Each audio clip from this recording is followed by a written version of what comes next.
Assalamualaikum warahmatullahi wabarakatuh. Perkenalkan, nama saya Nuraila dari kelas 11 IPS 3 SMA Negeri 14 Kota Tangerang. Di sini saya akan menjelaskan beberapa materi tentang Kerajaan Sriwijaya. Poin-poin penting yang akan saya sampaikan yaitu 1. Pengertian kata Sriwijaya. Yang kedua, lokasi Kerajaan Sriwijaya. Yang ketiga, sejarah lahirnya Kerajaan Sriwijaya. Yang keempat, perkembangan kehidupan ekonomi, sosial, agama, dan budaya Kerajaan Sriwijaya. Yang kelima, kemunduran Kerajaan Sriwijaya. Yang keenam, dampak yang dihasilkan Kerajaan Sriwijaya. Yang ketujuh, raja-raja yang pernah berkuasa di Kerajaan Sriwijaya. Pengertian kata Sriwijaya.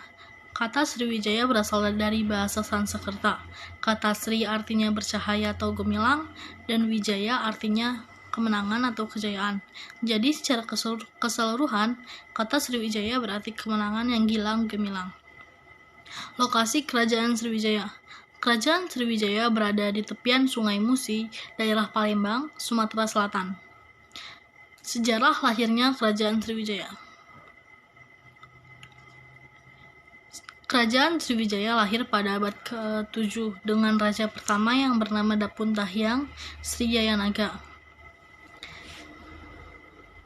Bukti kronik berupa fisik bercerita tentang pada tahun 682 Masehi atau abad ke-6, ada seorang pendeta dari Cina yang ingin memperdalam agamanya di India.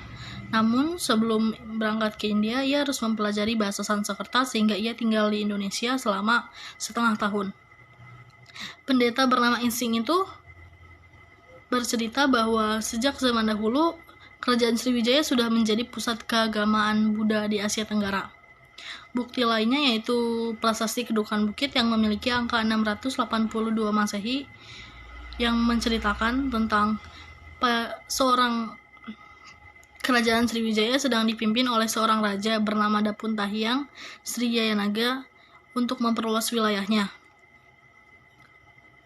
Ia menyiapkan bala tentara sekitar 20.000 orang dan penaklukan itu berhasil dalam 8 hari. Wilayah yang kekuatannya tidak sebanding pun menyerahkan upeti sebagai tanda takluk. Perkembangan kehidupan ekonomi, sosial, agama, dan budaya Kerajaan Sriwijaya. Kehidupan ekonomi. Mata pencaharian utama Kerajaan Sriwijaya adalah perdagangan. Kerajaan Sriwijaya dikenal sebagai kerajaan maritim karena didukung oleh armada laut yang tangguh. Komoditas yang sering diperjualbelikan yaitu antara lain kapur barus, gading, pala, timah, emas, kapulaga, dan kayu gaharu. Kehidupan agama dan budaya di Kerajaan Sriwijaya.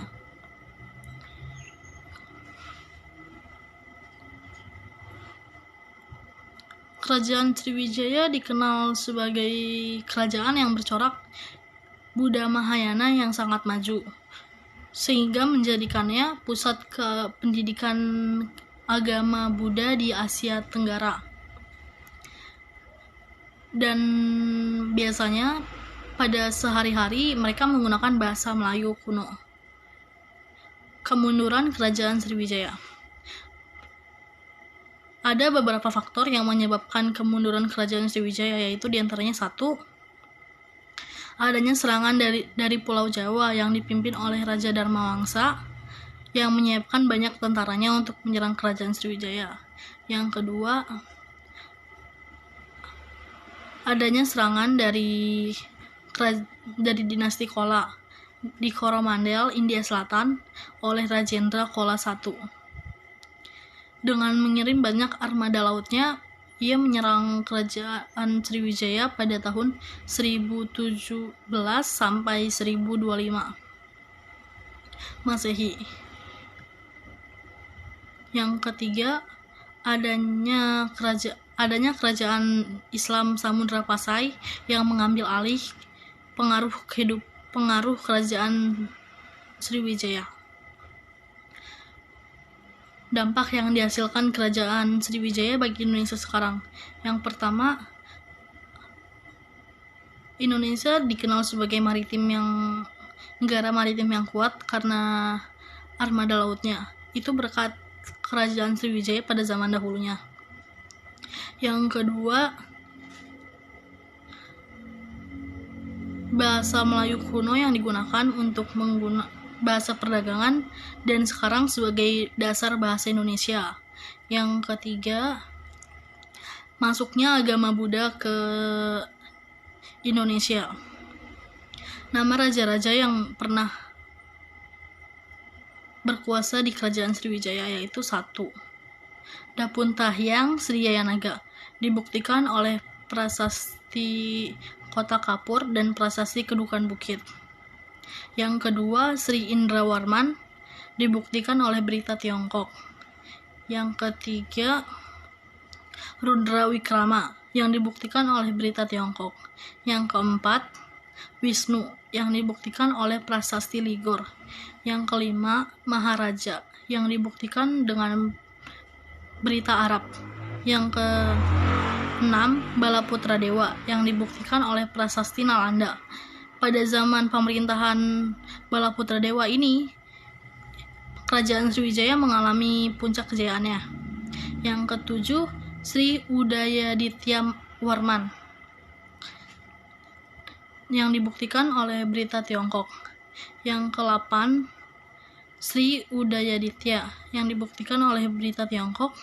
Yang ke-9, Sri Kudamani Warmadewa, yang dibuktikan dengan berita Tiongkok. Yang ke-10, Manivia Warmatunggawarman. Yang ke-10, Manivia Tunggawarman, yang dibuktikan dengan prasasti Leiden. Dan